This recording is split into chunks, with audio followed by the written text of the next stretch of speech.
So welcome to another episode of The Final Third. I'm here with great friend Levi. Let me just tell you guys what the show is about. On The Final Third, we try to cover everything soccer. Everything from soccer culture to, coaching to management to, do's and don'ts, everything soccer, even trading, whatever. But we just try to revolve everything around soccer, but mainly soccer in this area. We try to talk about ways to better soccer and the community. And we also try to talk about ways how we can keep this going because, the people we bring on this show are people who have huge influence in soccer, especially in this community. And I think growing up in this community, this is like one of the better communities in the United States for soccer. Yeah. So I just want to keep sharing that knowledge and keep passing down those stories so more and more people realize what soccer is here and be aware of it. And also people can take advantage of these little opportunities and little things that are here that a lot of people really are oblivious to. So with that being said, Levi, man, tell me a little bit about you, man. Tell the people. I already know a lot about you. Tell the people a little bit about you, man. Obviously, Fred, I appreciate you having me on your show. Yeah. Pleasure. Myself, Levi, grew up in the Ivory Coast, moving when I was 12 years old. So for the past 16 years, lived in Germantown, Maryland. I went to Neilsville for middle school. Then went to Watkins Smith High School down in Montgomery Village. You already know. And then played for Watkins Smith 4 years, and then after that, got a full scholarship to attend the University of Maryland, Baltimore County, which is known as UMBC. And then from there, played 4 years here. Had a good career, and then got a chance to get drafted in the pros, sign with the Philadelphia Union. That was a wonderful experience, and unfortunately, as you know, the injury happened, which kept me out for about 2 years, which was very difficult. But after that, I was able to come back and sign in the USL, play with the Rochester Rhinos, and then play a little bit of time with the Baltimore Blast in the Indo League. So it was a good journey, I would say. A journey where I was able to realize my dream and make my dream come true. So it's pretty much about me. Yeah. You've done a lot of things, man.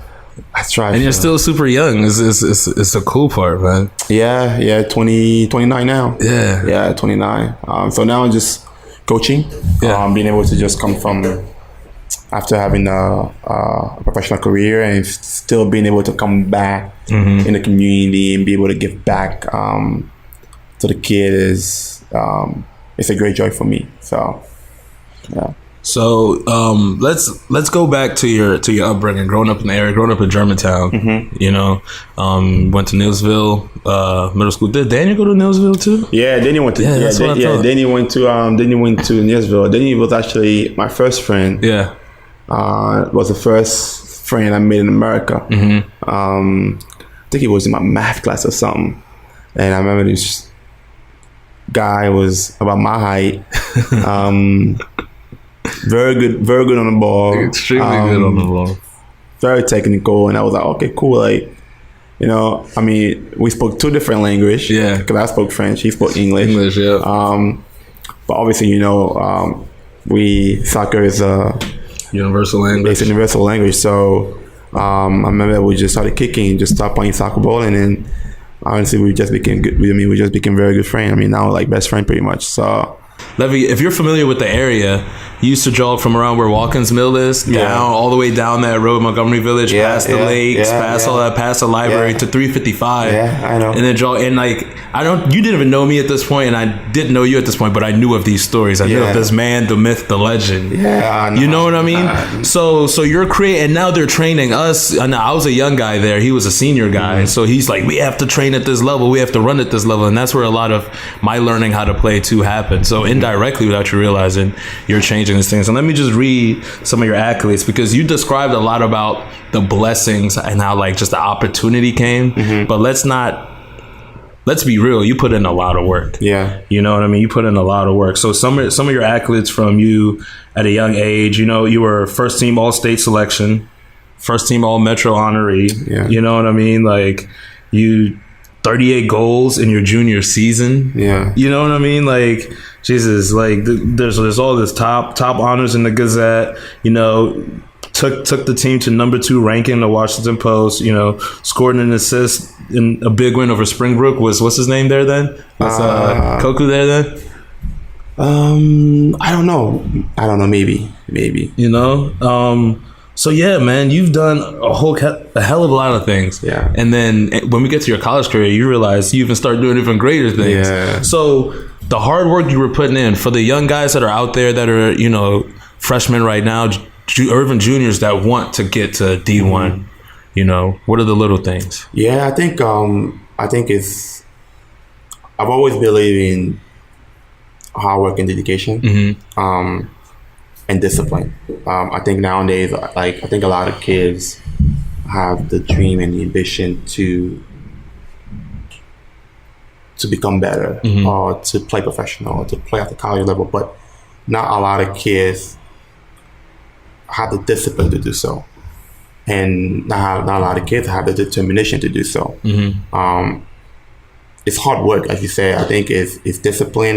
Nobody wants to wake up 5 a.m. to go for a run, 6 a.m. to go for a run. Yep. Or, you know, nobody wants to, like, once you see your friend going out and, going to a party and, you know, you have practice and you're so tempted to go, like, and then, you know, like, you tell yourself, you know what, you guys can go party. Like, I'm going to stay here and work and train, not just with my club team, but outside of my club team. I think for me, it was just lucky, just being able to just have friends like Daniel and all the friends were also good at soccer, just being able to just get outside and just train on our own. I think we built that competitive mindset that I want to be better than my best friend. I want to be better than the guy next to me.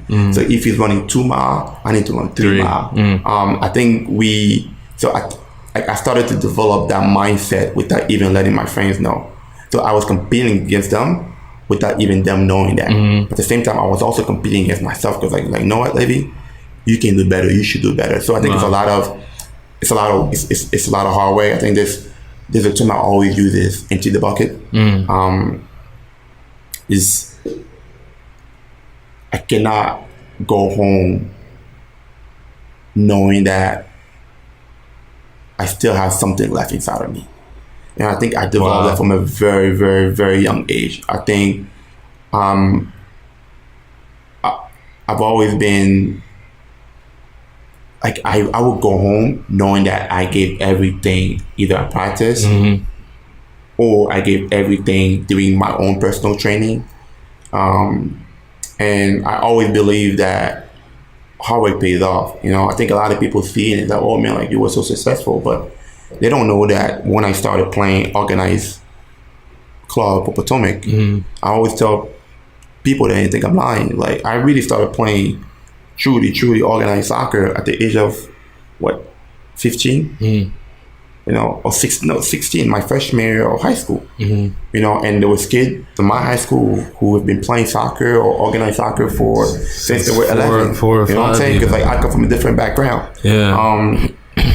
So I realized, like, you know what, if this is what you really want, I had to play catch up. You know what I'm saying? So it's like, they'd be playing it for 8 years or organized soccer for 8 years. I played street soccer for 12 years. No one really taught me how to do anything. Now I come here, I don't play for my middle school because they said I was new and I needed some type of grade. So I didn't even play in middle school.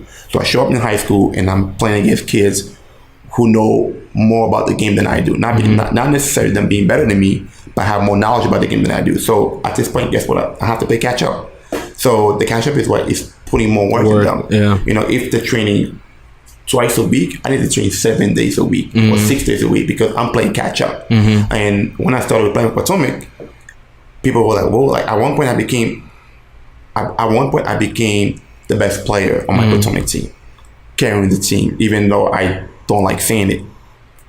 But when I started there, I was playing left bench. I was the one always on the side of the bench. Like, I'm the last player. Yeah. Like, coach doesn't even see you when he looks down the line. Yeah. You know, he doesn't even see me. And people don't know that. People see this guy that was able to have a successful high school career, a successful college career, and success playing at the professional level, but they don't know the story behind it. You know, I remember the grind, my dad sometimes used to drive me over to Virginia, and I would play for 5 minutes, and I'm sitting on the bench, and I was like, you know what, I need to learn more. It's not that my skills are not good. I need to be dedicated, and I think that's what I did. Just dedication, watching games, watching soccer, training on my own, running track and field, because I realized that hey, we play soccer, speed kills. Yeah. If you're quick enough, people can catch you. Yeah. So I decided to start running track from my high school. So a lot of things that I did that people don't know, and it's just a lot of work. I would just tell the kid, it's like, if this is something that you really want, if soccer is something that you really want, it's not going to be easy. You know, hard work beats talent. Any day. You know, I feel like I'm a testimony of it. Hard work beats talent. Yeah. Talent is not enough.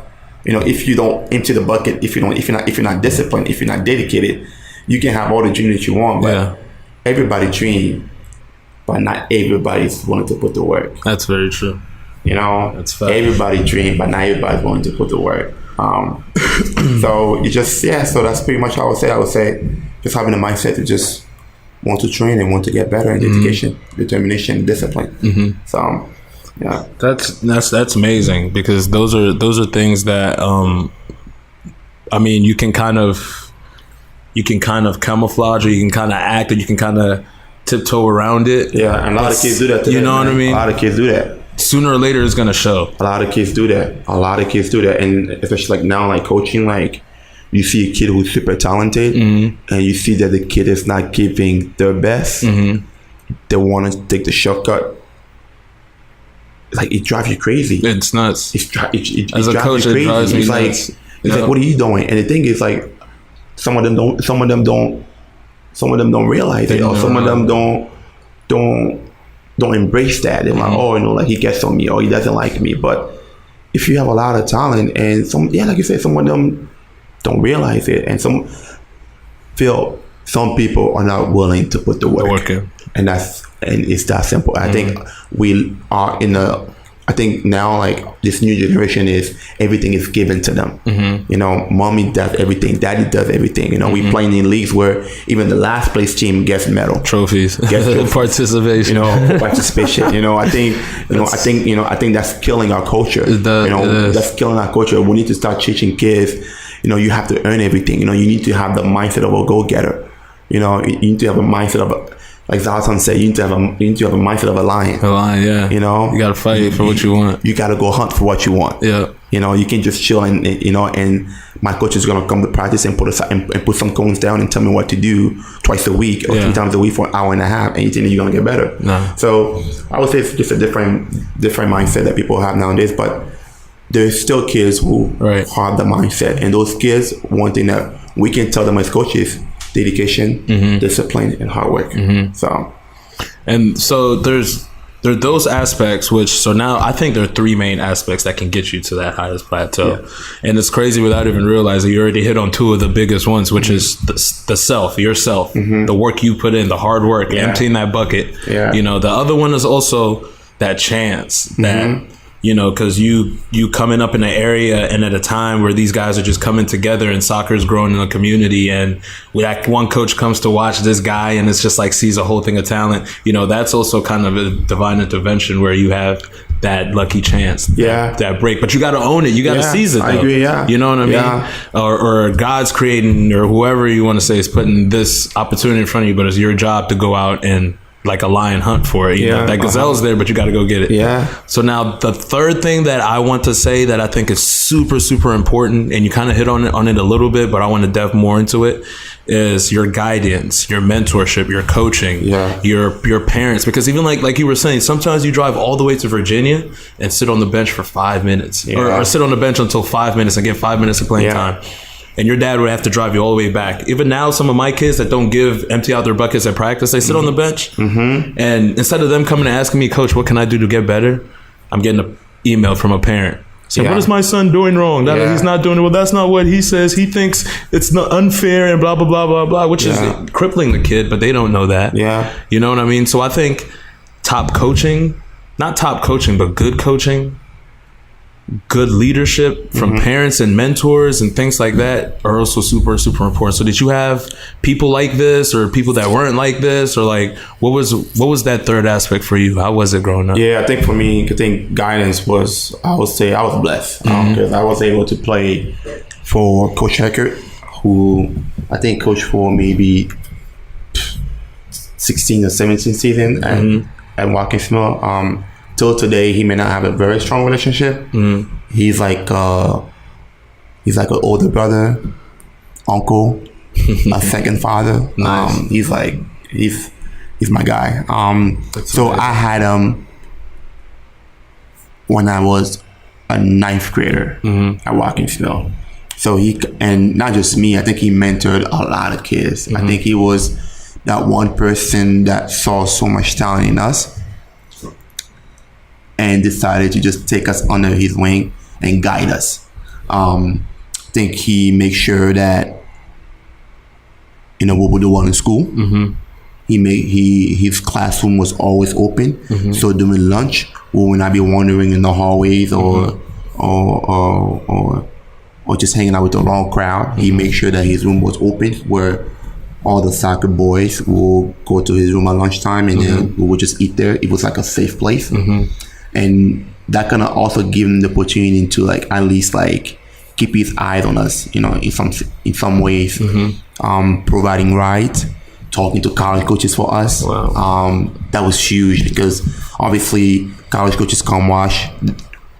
The college coaches will come watch the team, and the first person that will call is Coach Eckert. And they will ask him about the player. And the cool thing about him is that he's a very honest person. He would never lie to the coaches. He would always be honest. And that's the best policy. Yeah, man. So I think that started with them, where he was just playing like this, like I said, this big brother role, uncle role, a father role, and he was able to guide so many of us. And then the second person I had the team manager for my club team. Her name was Mrs. Schuler. She was just like a mother to us, to me and Daniel.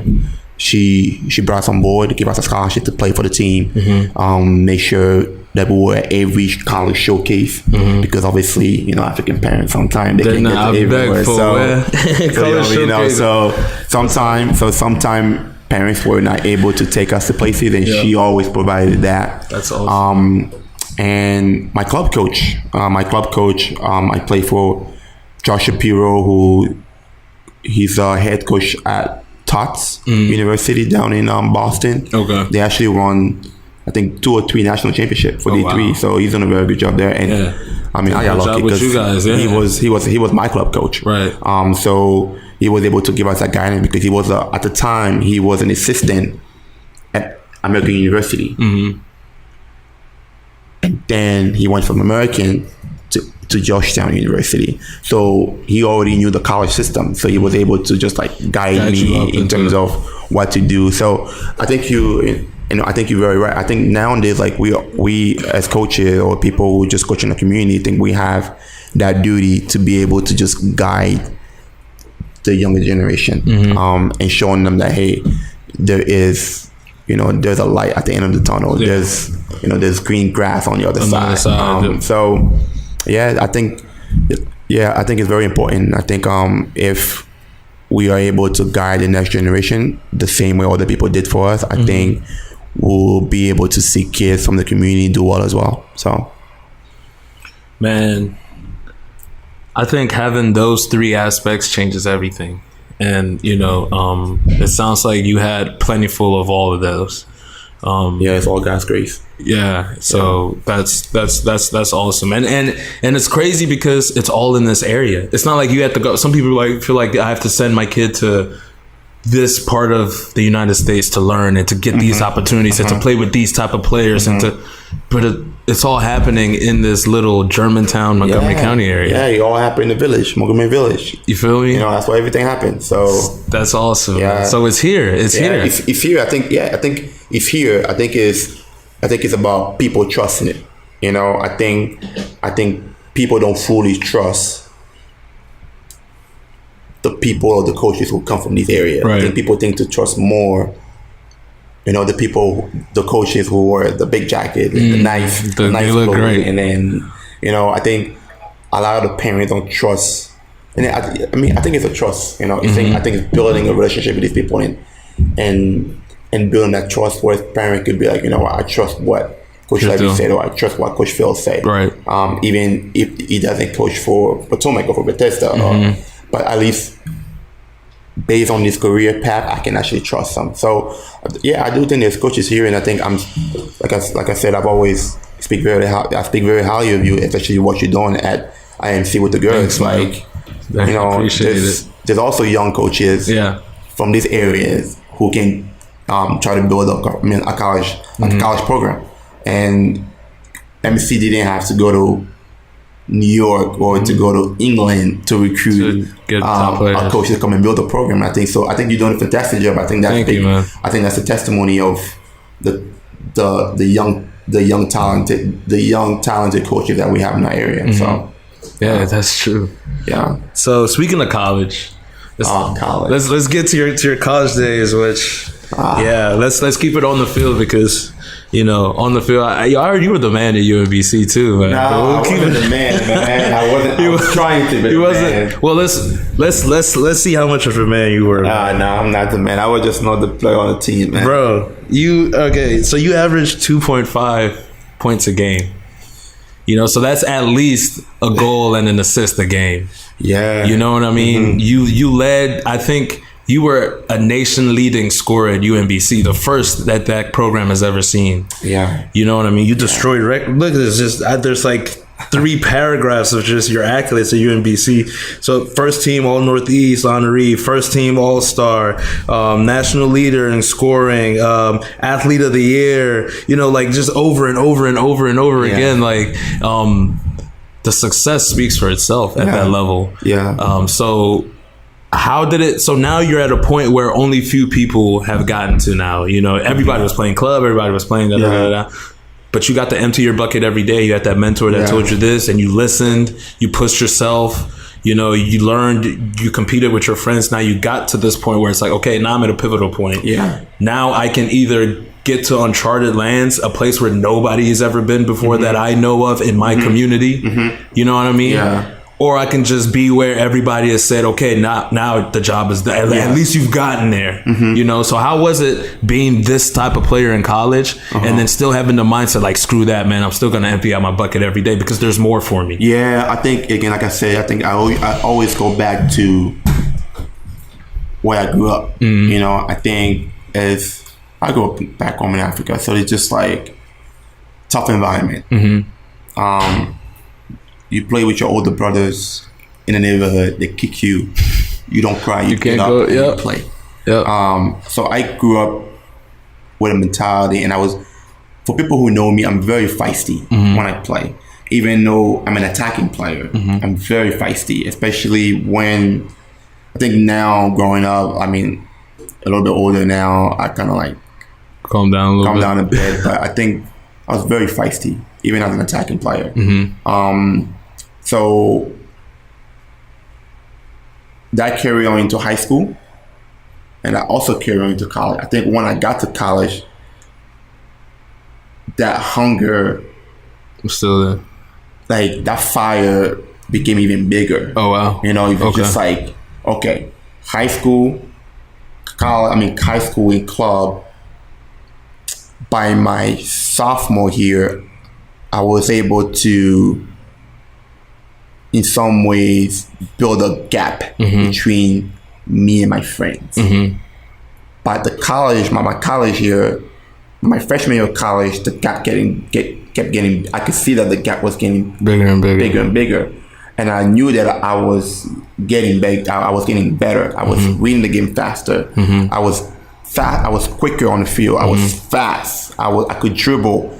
I felt like no defender one-on-one could ever stop me. I always felt like I needed 3 defenders to stop me.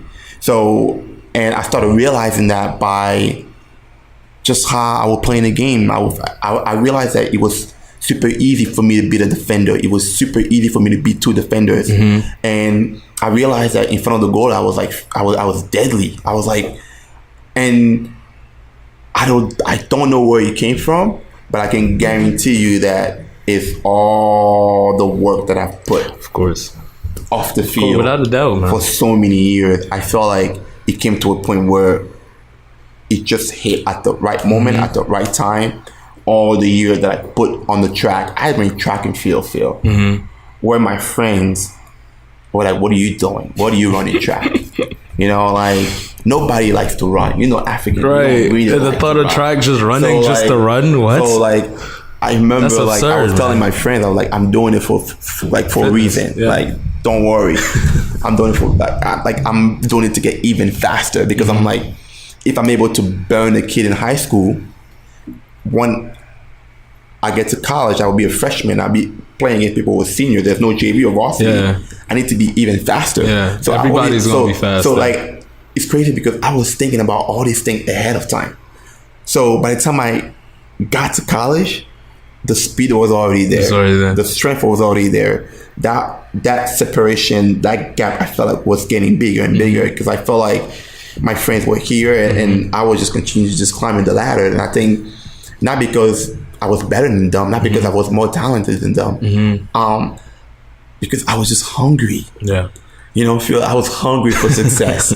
I was just like, there was this fire inside of me that I feel like I couldn't contain, and I just had to let it out on the field every time. So when I got to college, it was just there for you. It just exploded. I can't tell you that's crazy when, but I can definitely tell you is all the work that I put off the field for all these years. I think at that one point it just took you there. It just took off. It's crazy because as a coach now, I'm seeing this with my kids. One thing is like when you start being good and you start realizing that the little bit of work I've been putting in actually does work. I would say out of 10 kids, when that happens, 7 or 8 of them become complacent. They say, "Okay, I'm here now. Time to relax. Now I'm at least 7 or 8." Then the next one, they're like, "Yes, it's working. It's good." But there's still insecurities. There's still I'm scared of But coming from you, you're telling me, yes, Phil, I put in the work. I got there. I'm better than all these people, so I can be complacent, but I'm not. I went and did more work. I went and did more track. But not only that, I know I can beat one defender. I can beat the second defender. I know I can take these shots. In front of the goal, I'm comfortable. So at that level, like you're saying, I think everybody there is fast, strong, determined, hardworking, everything at that level. The only thing that sets you apart, I think, is your confidence level. How confident are you in your abilities? And the fact that, and this is amazing, this is something which I learned way later on in my career, but I wish I knew it from a young age. And it sounds like you didn't even know it, but you just did it without realizing. This confidence is built from hard work. When my friend was running 2, but I ran 3 over and over again. Nobody else is emptying out their bucket. I just know that I am. Nobody else is out here running track, but I am. That confidence is growing, and you're not realizing the game though. You're saying it's because I went and ran track, but I just realized I'm faster. I just know I'm faster. Your confidence is through the roof. So, how do you tell kids to manage their confidence? How do you tell even college players to manage their confidence at such a high level? I think it's just like you said. I think it's self-belief. You just have first of all, you gotta believe in yourself. You can be the best player in the world if you have no confidence. You already know. That's true. You look like the worst player. You look like the worst player on the field. Once you have that confidence, then you feel unstoppable. I think it's self-belief. That's huge. But at the same time, self-belief, but you also have to back it up. So the way you back it up is going back to emptying out that bucket, and putting up the work and being in the gym and being on the track and taking the ball, getting to practice early and taking shots and dribbling and working on your foot skills. I think once you do that, it becomes natural, and the more things become natural for you, then your confidence continues to grow. Once you started beating that first defender, when you started beating that second defender, when you start to beat that third defender, you're like, whoa, like I'm unstoppable. When you're able to see things before things even happen on the field, you get that by watching games. If you're a defender, you feel like you're strong, you're fast, you're winning all your challenges, you're winning the game, you're comfortable on the ball. So it's like, I would say it's having that self-confidence, but that self-confidence is you just have to be able to just put in the work in order for you to get to that place. And once they get to that place, then I feel like, the sky's the limit. The sky's the limit. Hard work and confidence, I would say for anybody, the sky's the limit. Yeah. So speaking of the sky's the limit, now let's get to your professional career. Now you're at a point where, Coach Hector, he's never been to, correct me if I'm wrong. Yeah. He's never played in the MLS. Miss Shirley probably would have never imagined me picking these kids up and taking them here and there in college showcases. Yes, you know what I mean? I'm setting a goal that we're going to do our best to get you to college. Yeah. But they didn't expect an MLS draft pick. So now you're at this huge climax point, and for damn sure, I know your parents weren't expecting you to come to America and then become an MLS draft pick.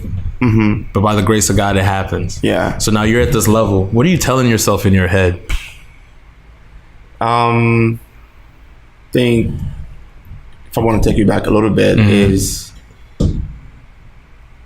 knowing that you were so close to your dream after all the years of hard work. Like you say, going to UMBC. I remember my junior year, I was at Daniel's house. Him and I were talking. I was like, Daniel, this year I'll be All-American. Him and I were talking about it. I said, I will be All-American because I feel like we're putting a lot of work, and the people who are All-American who are getting all those honors, they're not better than us. So first of all, I already set up that goal, right? Went on being All-American and leading the country in goals and taking the school to winning the conference and getting to the NCAA and going to the NCAA tournament and beating Princeton at that time was like ranking number 8 in the country and destroying them at their house. And my senior year, by my junior year, there was talk about me going pro my junior year. But because we lost in the conference final, I was like, I'm going back to school. So you're taking that risk and be like, you know what? I'm going back because I have business to finish. So it's like you having that opportunity, you could lose and just that passing it on. And but at the same time, you still believe in your talent. And like you still believe that, okay, you know what? If I did this my junior year, it better not be fluke. It better not be a fluke, right? I need to show people that I can do it again. I can prove it to myself. I need to prove to people. That's facts. So going back and doing it again my senior year and going even farther, like doing even bigger things and leading a group of like young guys and I would say my brothers, and then now you're at a point where you are so close to your dream. And I remember I was home and then my coach called me and said, hey Levi, you've been invited into the MLS Combine and you'll be there with other players and you just have to showcase yourself. Went down there. I think I had a pretty okay combine. Obviously, it's a showcase, a combine, so people don't really play the other team. Just people trying to show the talent. So that was a little bit of an uncomfortable situation. But still knowing that you're so close to your dream. I remember on draft day, they would talk about me going first round but obviously, back then I was seen as an international player, so usually team didn't want to take a risk on somebody who young and will be taking a national roster spot.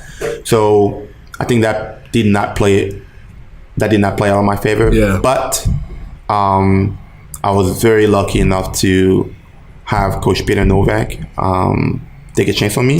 Okay. And I remember I was home watching the draft at home with my mom, my dad, and Coach Heckert, his wife. Obviously, I love that guy. He's like, that's an amazing he's like story, bro. he's like a second father to me. He came home, and his wife and Mr. Kenneth, who coaches for the Walter Johnson girls soccer team, the varsity girls soccer team. So we just watching it at home, and my phone just after the first round, I was disappointed. I was like, come on, man, like I destroyed college soccer. I mean, the only thing that's gonna hold me back is the fact that you're an American. I'm not American, and if I were to be on the roster, I'll be considered as an international. Yeah. So how many do you get on the roster? You get seven. Seven. So usually it's very difficult. Yeah. But so let me just explain that for people that don't get it. Yeah. So on every pro team, you're only allowed a limited amount of international players because they want to keep the development and the growth of that. Yeah. They don't want people to just go out and get a bunch of people from Germany, from Ivory Coast, from this, that, and come and build a team, because that takes away from the growth here, right? And the opportunities here. Okay. Yeah. So yeah, go on. So every team has about 7 international roster spots. So and they were already kind of heavy on it. Yeah, they're very heavy on it because usually they get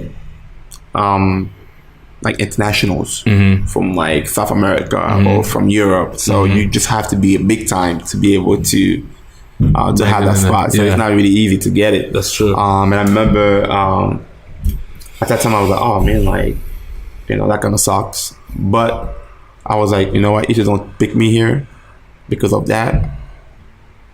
The agent I was working with at the time, I had already a team for me in Europe for me to go on a trial. So I was like, okay, if I don't get picked, then I just go to Europe. I think it was a Division 1 or Division 2 team. I don't remember, but I think it was a D1 team. So anyway, so I remember I was home and then and just a side question, because Yeah. I know a lot of kids are wondering, and I was wondering this when I was coming up in college too. And when do you know when it's the right time to get an agent? I would say it's different for for everyone. I felt like I didn't need to have an agent by the time I got a call saying, "Hey, Levi, you're going to the combine." Okay. Because then I knew that you have to do. I had a very high chance of getting drafted. So at that time, I thought, okay, you know what? I need an agent. I need somebody to just being able to be there for me and negotiation. Yeah, the contract for me. So that's when I decided to get an agent. Obviously nowadays you have kids who are able to go pro at a very early age, 16. I think if there are teams coming after you, then you should start looking for an agent. Sometime nowadays, agent will go out there, they see a young player who's talented, and they approach the parents, and they sometimes send the kids on trial. So I think it's different for everybody. Okay. It depends on your situation. But as long as an agent comes to you, he better have options for you before you sign the contract. Because you can be very young, 15, 14, 16, talented, and then some guy comes to you and say, "Hey, I want to be your agent. I have all this," and then he doesn't show you nothing, any opportunity, and you just sign with them. I will be careful. Yeah. But if somebody comes and say, "Hey, I'm this," and I would say it's also very important for the parents to do the research about the agent and see what kind of client he has and what kind of teams his clients play before they commit. And then if you're in college, if you get called into the combine, then I would say you should definitely get yourself an agent. Okay. So I was home and then my agent called me. He said, "Hey, Levi, I got a good news for you." And I was like, "What's up?" He's like, "The Philadelphia Union have decided to just pick you." So as soon as we talked, I was super happy. Got on my knees, thank God. Everybody at home was crying, and then a few minutes later, they announced on TV. They say, "Hey, Levi, the Philadelphia Union has decided to pick Levi Houapeu as one of the draft pick," and that was a big relief. Wow. Because all these years of hard work, training, running, doing track, mom and daddy driving you here and there, high school coach sacrificing his time, Mrs. Schuler sacrificing her time, to be able, my club coach, Josh Shapiro, coming to practice and training me every single day, and my teammate, being able to hear your name being called, and it's like everything that you dreamed for so long is like finally there. So that was a special day for me. That was a special day for me. And now you go from there and going into preseason in a new, different environment. Being able to train with people that you see on TV or people that you've grown up watching play. When I was in Philly, my goalkeeper was Mo Dragon, which was the all-time most best keeper ever to come out of Colombia. Wow. He played for like Galatasaray, and he played for all those big clubs in Germany. And I remember growing up, I used to watch him play in the World Cup in Colombia and watch him play in the Champions League with Galatasaray. And then now he's like my teammate. So it's like, it's crazy, like seeing different people that you look up to, and then like, wow, like they're actually your teammate. And I even one point, like, Freddie was my teammate at one point. Yeah, I was about to say, wasn't Freddie a Philly too? Yeah. Freddie was my teammate at one point. Did you play against him growing up? No. I played with his younger brother on the same club team. We pro on the same club team. Right. So, obviously, Freddie was a big time here. Obviously in our community. So, being able to just be in the same locker room with him was like, wow, like, hey, like, I know you, like, you grew up in my area. Now again, like, another so it's like, talent coming out of so it's like, so it was like a dream come true. I wouldn't trade it for anything. I think it was a wonderful experience. Right. A wonderful experience. So, but and it's crazy. So again, at your professional level, similar thing with what you were doing in high school and changing lives without even realizing you're doing it. I want to talk about your other pro team that you play at, Rochester Rhinos. Yvette, who is currently my best friend, and that was a huge connection to me with you, was Ayo Sosu. My boy, right? My guy. And man, if you know the things you taught Ayo without realizing you taught him, and these are traits and characteristics that hold true to him today, that he transferred onto me. And even, when I first got the job at MC and you're here telling me like, good job, like I like what you're doing there. It was philosophies and ideals and things that were developed by me and Ayo. And I want to say over 90% of that came from what he learned with you at Rochester, more than anybody else at Rochester. He learned so much from you. So again, without you realizing it, you know what I mean? I didn't even know that. I didn't That's what I'm telling you. These are crazy instances to me that make me go. It almost gives me goosebumps. You know what I mean? So, playing there. How was it playing with Ayo at Rhinos, and what were these little things that you were teaching? Because of course you learned so much at the Union. You know what I mean? So much growing up through all these years. So, what were those little things? Would you say? Yeah, I think one time. First of all, I remember. First day I arrived in Rochester, in the locker room. Sorry. No, you're fine. I remember my first day in the locker room. The first guy I saw was Ayo. And I was like, yo, Ayo, what are you doing here? I'm here, I'm playing. I'm like, oh, that's good. So me being a new guy in the locker room, right away, I didn't feel like a new guy because I had a brother that I could talk to, and that was Ayo. So and Ayo ended up being my roommate. Oh wow! So it's crazy. So I go in, I see him.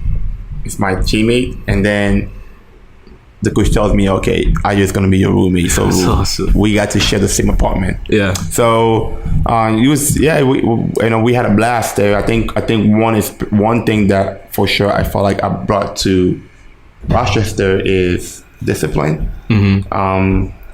Straight up discipline and hard work, determination.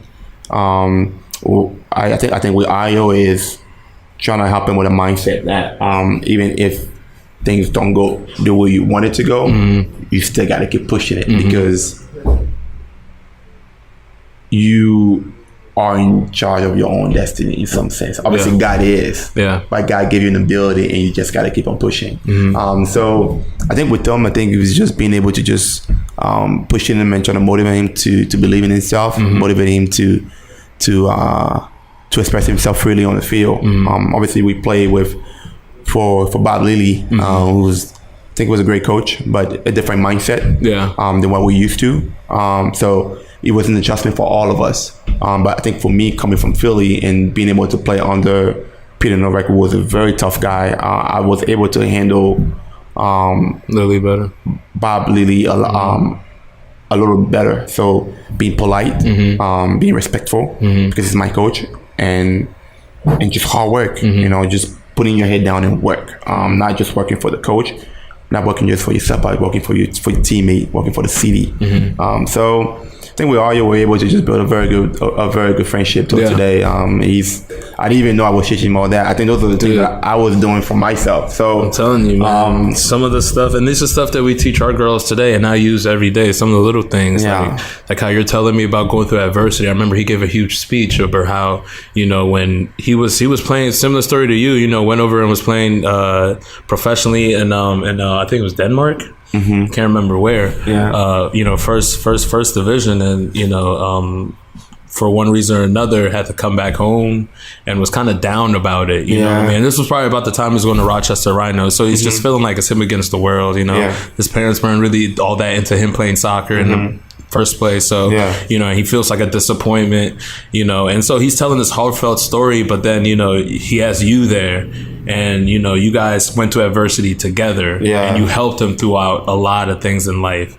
And you showed him what it's like to get back on your feet and to keep going. And to him, that was probably one of the greatest moments that he had, the greatest teammates that he had. So he urges all our girls to, you know, fight through adversity and always be there for one another, and always be able to look at things through a different lens, you know, and always be grateful for what you have, but yet always keep moving forward. You know, and that was one of the biggest things which I took from IO. And I think most of the girls did. And that following on student year, we went on to have an undefeated team that went to almost win a national championship. So awesome. You know, those are stories that are great to me. And now I love the fact that I think one of the biggest things is that you're back. And you're back at the grassroots, and you're developing a bunch of IOs and all these guys. I've been realizing that that's what you're doing, because now you're hands-on, you're an actual coach. So now that you're back, what are the things that, as you've went full circle, you've literally done it all. You went from the development system to the high school system to the college system to the professional system,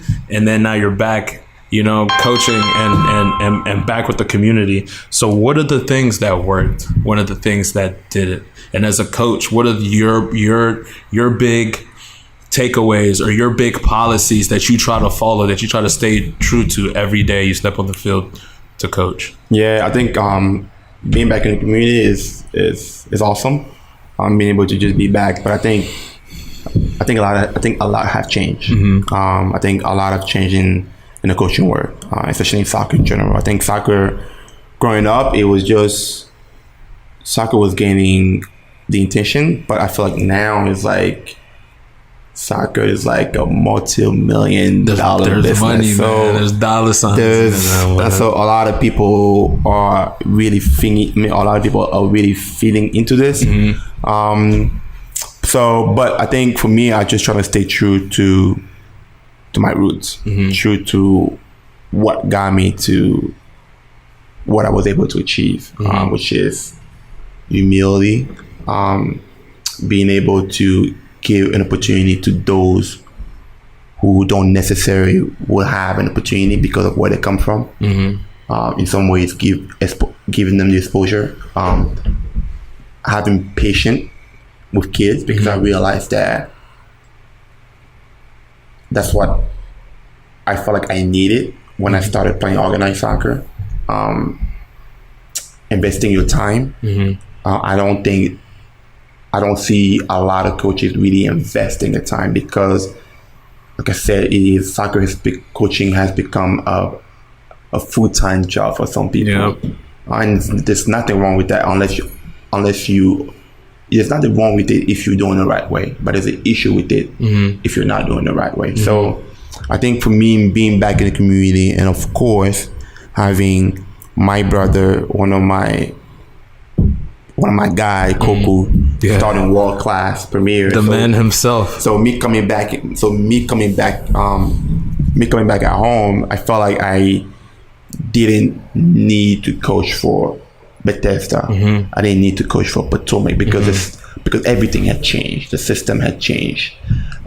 So looking and trying to find a place where I could call home, a place where I feel like I could relate to, a place where I felt like by working with this guy, they will give every single thing. Working with these guys, they believe in the same thing that I believe, which is hard work, determination, and being able to just mentor kids and giving opportunity to kids, whether they come from money background or no money background. Everybody's on the same equal scale. You're just gonna invest our time. So I think being back here is just nothing but a joy, being able to tell the kids and showing them the blueprint that I use. And my blueprint is simple. Just get the ball and juggle. Keep the ball at your feet. Get the ball at your feet, juggle. Watch soccer game. And I think we are I think our club, I think the club that Coco was able to build, and it's just, we want to be able to coach technical skills, technical kids. I mean, being able to just give them the soccer ball, have them juggle, let them be creative, letting them express themselves, teaching them the importance of watching soccer. That's how you learn. That's how you develop your soccer IQ. Being able to just invest a lot of our time. I think we do a lot beyond the scene that parents don't even know. And then it's just because all the coaches did it for us. Whether we have to give a ride to a kid, whether we have to call the kid at home just to talk to the parents and see how each kids are doing. If the kid is having a bad behavior at home, the parents will be the first person that parents call, because we are trying to build a friendship with these families, with these parents, letting them know that we care about the kids. And at the same time, we're just trying to teach them soccer. So being back here and being able to just find a place that I can call home, a club that believes in the same things that I believe in, has made it a lot easier. So it's just nothing but joy just coaching these kids, and we're just trying to give them the exposure, just trying to prepare them for college. Hopefully some of them will get there. Hopefully at the professional level, we hope and pray that some of them will get there. But not even if they don't, we still want to teach them life lesson. You know, if you believe in something, go get it. If you believe in something, empty the bucket. If you just have the mindset of a lion, be a go-getter, be a hunter. Don't sit back and just want daddy and mommy to provide everything for you. I think it's something that we're trying to teach the kids at our club. And I think parents respect that. I think parents respect that we are not just coaches, but we're trying to be mentor to those kids. And I think it's something that, I think it's a culture that Goku has built over the years, and I truly respect that. So being back here is not just being back here on my own and trying to start something new. It's just coming back home and being able to find a club that's already established and that has been established by a friend and he's doing an amazing job, and seeing just world class growing and seeing the work that we do in the community growing, and even having this facility here is it's nothing but a joy. I think being able to we want to give exposure to everybody, but we also want to be able to give exposure to the kids who can pay, to the kids who can afford, because we were that. So so that's one thing, being able to be back here. It's a great joy to be able to see that. If I was coming back home and that wasn't what I was seeing, then I don't know where I would be today, honestly, in terms of the coaching.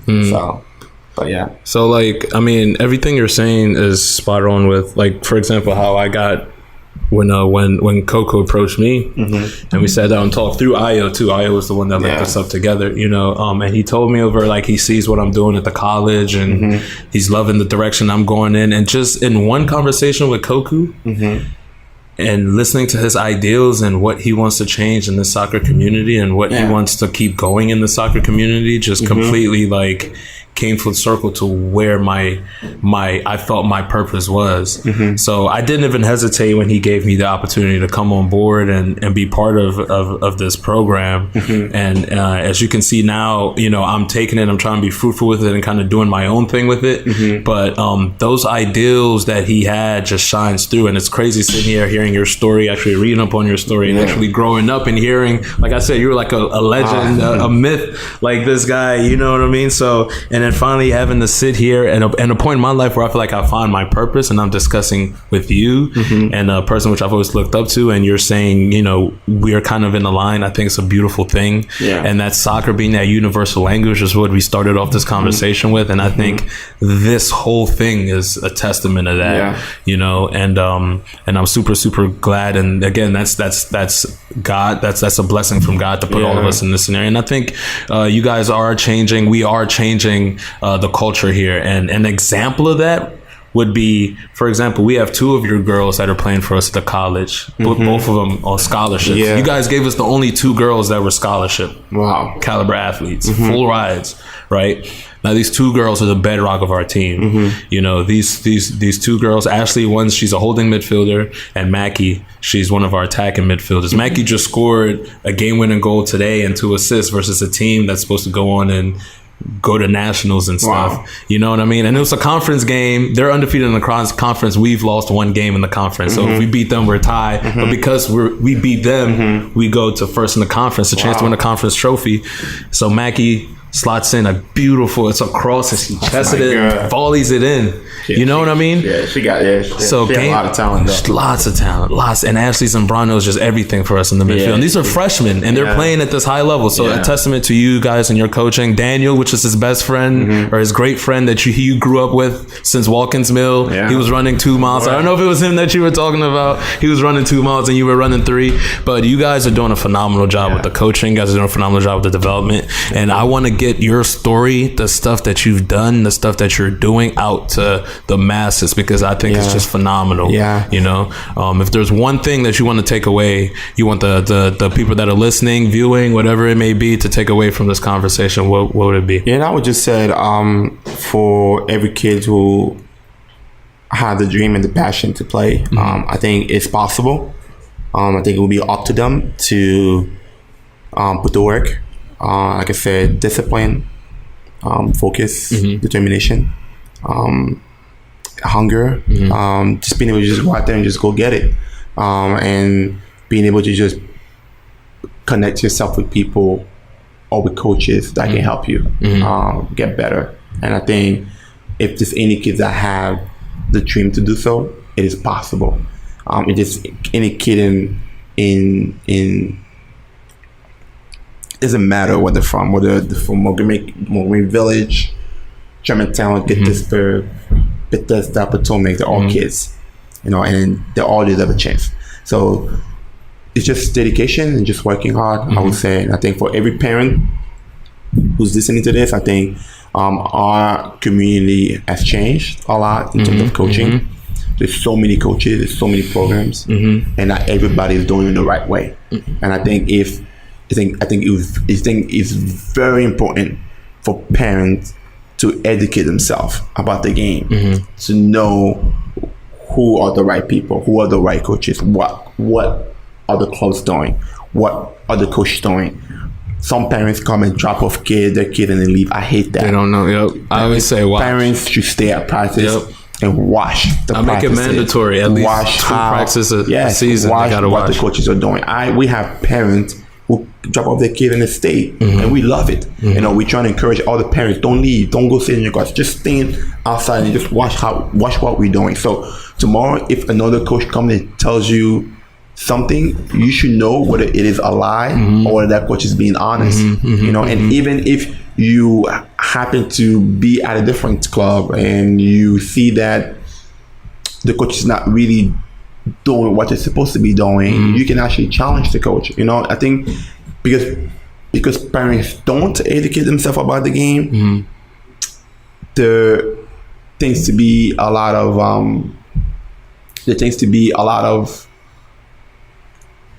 I would say, a lot of untruth that is really hurting the soccer community, it's hurting the way kids are developing in our community. And I think it's very important for, I would say, parents just go on YouTube and just like we did today. We just came on, we just put some YouTube stuff and we just learned some tactics. You know, so parents need to educate themselves. Kids should be able to be hungry and just have the desire to just play. I think parents need to start babysitting kids. The kids. Kids need to take responsibility of them to grow up and man up and just have that desire. If you're doing something, why do it halfway? You know, if you're doing something, go get it, because you never know what can come out of it. So that's one thing I would say. And like I said, I'm super happy to be on your show. Thanks for having me here. It's my pleasure to have you on here. You're doing a wonderful job in this community, and I think you are not just a blessing to us, but you are a blessing to so many young kids. I think I've came across a few parents who you've recommended for personal training, and they speak so highly of you, and I think that speaks a lot about your character. I think we're not just coaches; we are role models, and it's something that we have to embrace. And I think that this is a testimony. I think what you're doing here is wonderful, and what you're doing in this facility is wonderful. What you're doing at the college program is just wonderful, and I just want to see you continue to just break barriers, man. Thank you, man. Yeah, just continue to go through. So, the sky's the limit. Thank you. The sky's the limit. Thank you. Yeah, man. Appreciate it. Thank you. The words mean so much, coming from, like I said, from a role model, similar to how you stepped on the field and saw, the goalie that you watched in Champions League. It's hearing this from you. It's really, really, really, it's great. Thank you. It makes me feel great. And thank you for coming on my Thank you for coming on my show. Thank you for having me. I think a lot of our listeners are going to learn so much from this conversation. Yeah. And there's one thing I take away from this conversation, man, is emptying that bucket. Yeah, man. That's my motto. I mean, yelling that to my girls 24/7, man. So it's what it is. So if we do that, the sky's the limit. Yeah. So thank you. Thank you. As coaches, we also have to empty the bucket, which is learning and going to practice and being organized and being able to keep just better. Invest everything. So as long as we're doing that, I think we are making small changes. It's not, changes don't come easy. It takes time, but eventually we'll overcome. So I appreciate it. Thank you, man. Thanks for you.